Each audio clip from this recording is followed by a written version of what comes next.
उर्दू के साथ बेचारी के साथ एक अजीब ट्रेजेडी हो गई है।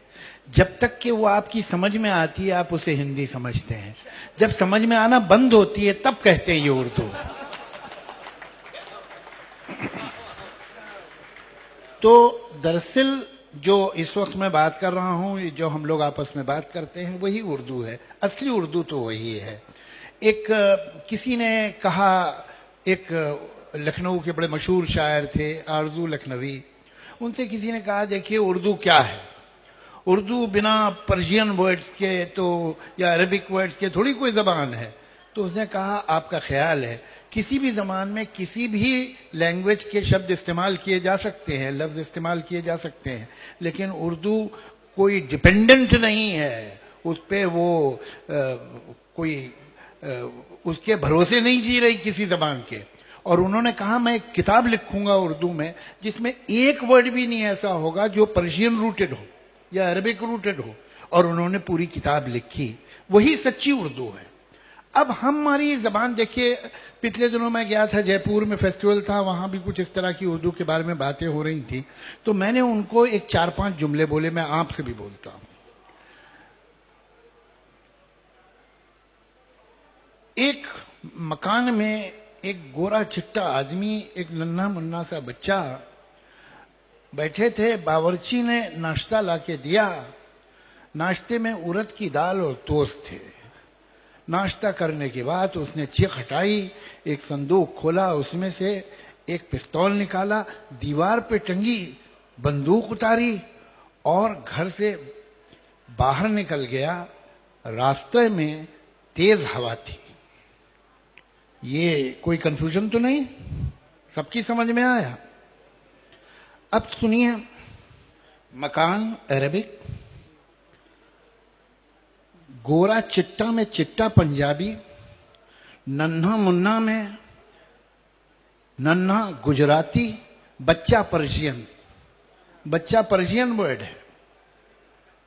बावर्ची टर्किश। बीच में एक लफ्ज मैं बोलना भूल गया था, बाल्टी हटा के, बाल्टी पुर्तगालीज। नाश्ता फारसी, चिक टर्किश।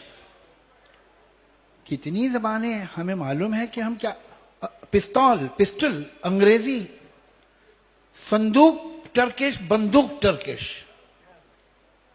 इसका दीवार पर्शियन, रास्ता पर्शियन।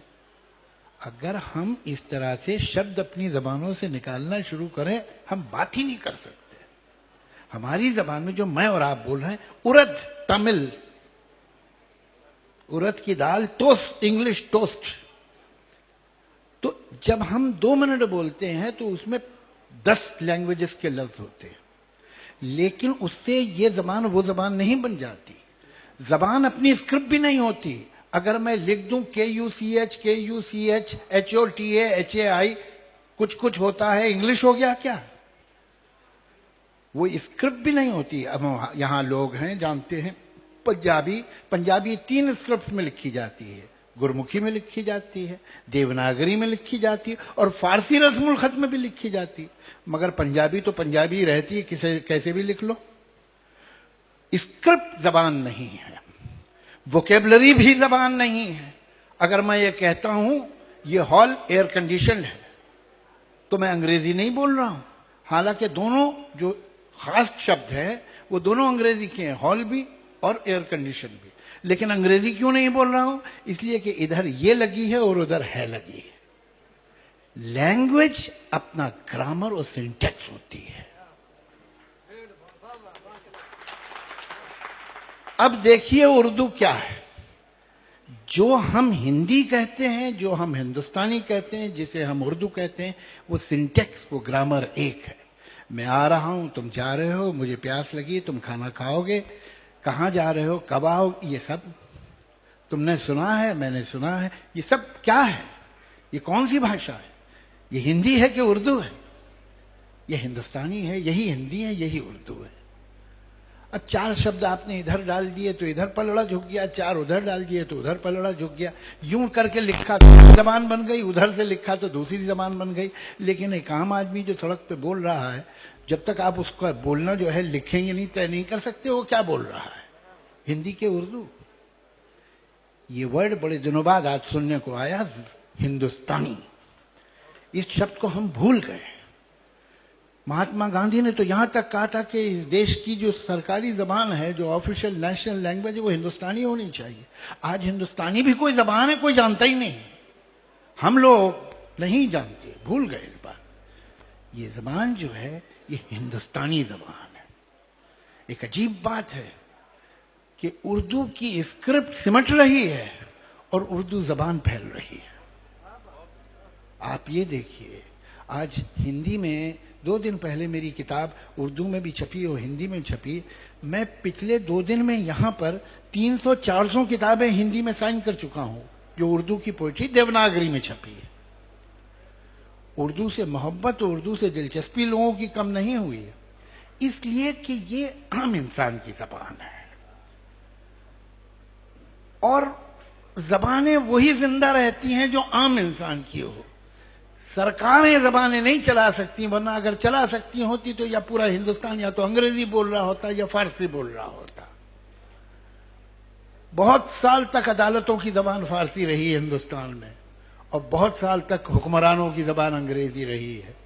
लेकिन जबान ये इसलिए चल रही है आज, और इतने बरसों के सरकारी सौतेली बर्ताव के बावजूद, इसलिए कि यह आम हिंदुस्तानी की जबान है।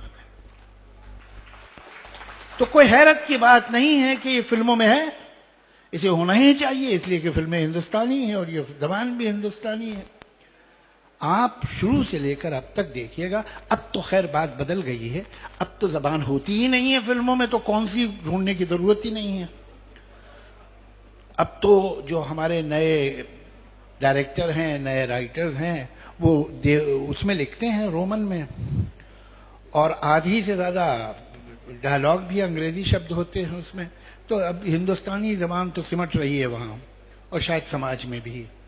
आजकल बच्चों से बात कीजिए तो हर जुमले के बाद बोलते हैं you know what I mean, तो मैं बोलता हूँ नहीं, I don't know what you mean, you tell me that. तो ये हो गया है। तो शब्दावली जो है, जो लफ्ज हैं लोगों के पास, वो दिन ब दिन कम होते जा रहे हैं। अब तो SMS होता है हर चीज का, वो भी स्पेलिंग छोटी करके। तो ये हालात अलग हैं, वरना आप जब तक देखेंगे 70-80s तक प्रीडोमिनेंटली जो राइटर्स रहे हैं, जो चाहे लिरिसिस्ट हों या डायलॉग राइटर, वो उर्दू ही के रहे। और ये बड़ी दिलचस्प बात है कि उसके बावजूद भी ये फिल्में हमेशा से हिंदी फिल्में कहलाई हैं। ये बड़ी सोचने वाली बात है कि उर्दू वालों ने इसे क्लेम क्यों नहीं किया। ये क्यों नहीं कहा कि नहीं नहीं, ये जबान तो उर्दू है भाई, हम तो उर्दू में लिख रहे हैं। वो है कुछ शायरी जरिए इज्जत नहीं मुझे। काम तो कर रहे थे, लेकिन ये समझ रहे थे कि फिल्मों में काम करना बहुत अच्छा काम नहीं है। आप जरा देखिए, ये डबल स्टैंडर्ड जो है कभी फिर आगे जाकर नुकसान कराते हैं, और वो हुआ उन्हें नुकसान, इसलिए कि उस वक्त तो खानदान की इज्जत खतरे में आ जाती, फिल्मों में लिखता है। ये जो गलत मॉरल वैल्यूज हैं वो कभी कभी आगे नुकसान दिलाती हैं, और जिन लोग में ये हैं उन्हें समझना चाहिए इस बात को। बहरहाल अब तो सिचुएशन यह आ गई है कि एक जमाना था कुछ हिंदी उर्दू की बातें होती थी, अब ये वक्त आ गया है कि तमाम हिंदी के राइटर्स, तमाम उर्दू के राइटर्स को सर जोड़ के बैठना चाहिए और ये सोचना चाहिए कि हम हिंदुस्तान में हिंदुस्तानी को कैसे बचाएं। ये ज़रूरी है। और इसमें जो इन्होंने किताब लिखी, मैंने अभी पूरी तो नहीं पढ़ी, इधर उधर से देखी, बहुत दिलचस्प और बहुत अच्छी किताब लगती है। और मैं तो ये रिक्वेस्ट करूंगा कि ये किताब देवनागरी लिपि में भी छपना बहुत ज़रूरी है। तो इसे आप पहली फुर्सत में ये काम कीजिए ताकि ज़्यादा से ज़्यादा लोगों तक पहुँचे। और आपको एक बहुत अच्छी किताब लिखने को सुहेल साहब मैं दिल से मुबारकबाद देता हूँ।